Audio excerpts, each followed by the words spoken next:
Okay, we're going to make a very simple logo in the form of an app icon for our login page and for the app itself.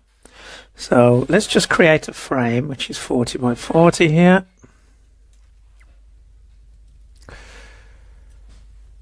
And we're going to have to give it a background color and an icon, which is just what we're going to use as a logo for now. Now, I want to add an accent color for all of our items that are going to be tinted with an accent or possibly a branding color, either a primary or secondary color. We'll create an accent color that will be our placement for any kind of possible branding. So we're going to need a variable for that. So let's just go to the color. Now we've got primary, and that would be something to do with the branding. That could be called branding base, primary base. Sometimes brands have two colors, primary and secondary, but we're going to create an accent which usually is linked also to items like check boxes and so on. So I'm going to create a new color variable, accent. And I'm just going to link that to grade 10 for now, for example. So it's just going to be very simple black. We can always unlink this or change that link at any time. The same with our primary. This gives us another level of abstraction from our branding, actually. So we want to keep that. Now we should update our documentation. So if we go to colors, see in our named palette we have our primary, which might be a branding color, and we're going to throw in an accent color here, which will link many of the controls, and that's going to link to our newly created token, color accent base. Okay, and we're going to use color text contrast on top of it for now, or we could create ourselves text on top of it, but we're going to just create the base for now, and that should work. We're going to have to work on our accessibility later.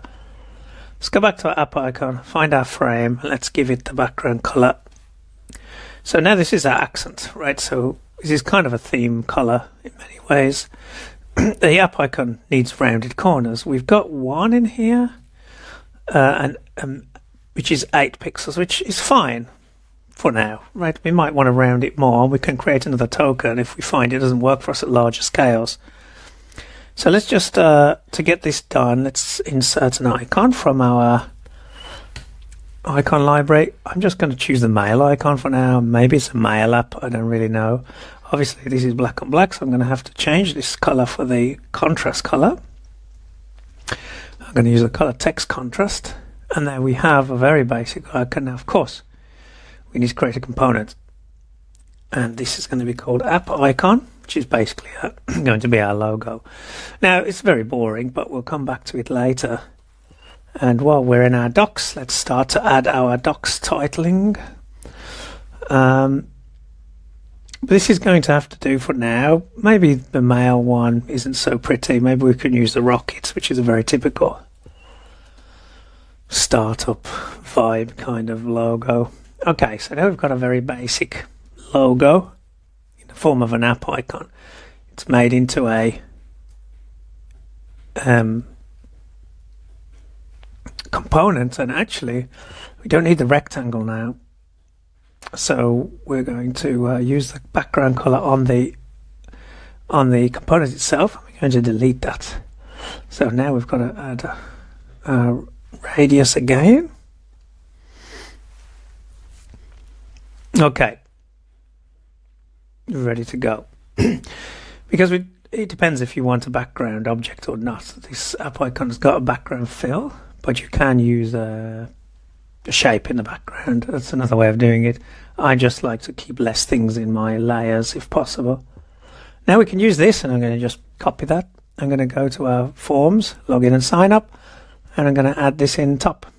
So if I just paste it here, now I can drag it in. It'll appear on top. Now it's on the left. We're going to want everything to be centered. So we have to change our setting here in the auto layout. And we don't have much space between the form and the app icon. So we're going to have to do that in our layers.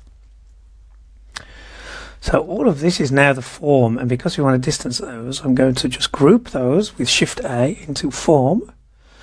And now in the login itself, I can add a gap. Gap at the moment is 8, and that's not enough. I'm going to have a much larger one. Let's try, what have we got at the moment in terms of variables? The maximum we have at the moment is 3XL, that's 32. And let's put this at 100%. Maybe we want some more, which means we would need to add a token, but we will do that later. Let's just hide this. We don't want that, I think.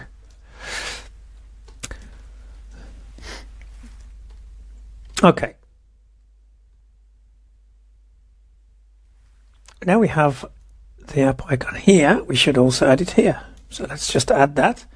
Let's move it to the top with Option, Command and arrows. Align its center, same as previously. And now we're going to have to do the same thing, wrap the form in an auto layout, and then give the whole component an increased gap. Like I say, we can, if we want more, we can fix that later. It's not an issue. We can do a 4XL, fix 64 pixels. But for now, this is starting to take a bit more shape, and then each of these items we can update any time, and our login form will update automatically. The other thing I want to do here is start to create a pattern using the accent colors, which is going to be black at the moment, as a call out for what's to do next. This login is kind of weak, so I think next we should update our buttons a little bit to have an accent colored button, which will be black, which will be a very clear sign up. Here's our logo, and then boom, then you'll want to log in. This is the primary action, so we want to call that out. That's what we're going to do in the next video. Let's get to it.